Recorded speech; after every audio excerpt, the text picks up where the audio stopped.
بالنسبة للتهديدات التركية، تهديدات الاحتلال التركي ومرتزقته لشمال شرق سوريا نراها جدية. وتركيا عندما تحتضر داعش في كل مرة، في دير الزور عندما تحتضر تنظيم الداعش الإرهابي، يتدخل تركيا بتهديداته الرعناء ويهدد بإنهاء الشعب الكردي في شمال شرق سوريا. وبهذه الحالة يؤكد للجميع ولدى الرأي العام بأن النظام التركي الأردوغاني الإخواني يدعم تنظيم الداعش الإرهابي لكي لا يحتضر ويزيل من الوجود نهائيا. تتوقعون تركيا تكون جدية إلى أبعد حدود وتكون سيناريو غرب الفرات، يعني نفس هون الشرق الفرات كمان يطبق نفس السيناريو غرب الفرات؟ نعتقد أن تركيا جدية، يعني تركيا في جدية ودوما جدية يعني.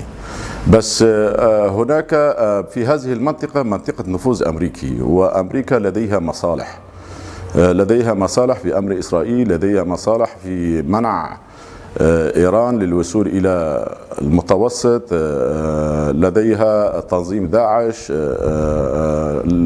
يعني ليس أنه خلاص تنظيم داعش بشكل ميداني على الأرض، لديها خطة بغسيل تفكير الداعشي الذي زرعه منذ سنوات لدى المنطقة التي يسيطرون عليها.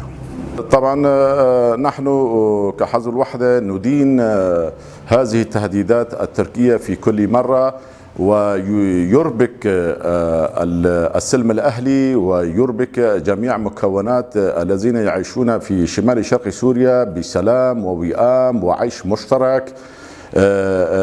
نحن نرى على هذه التهديدات التركية بأن أردوغان إنسان مجنون في كل مرة. صراحة يجب أن نلاقبه بالمجنون، يعني كل ما في كل فترة بين حين وآخر يصرح بتهديدات.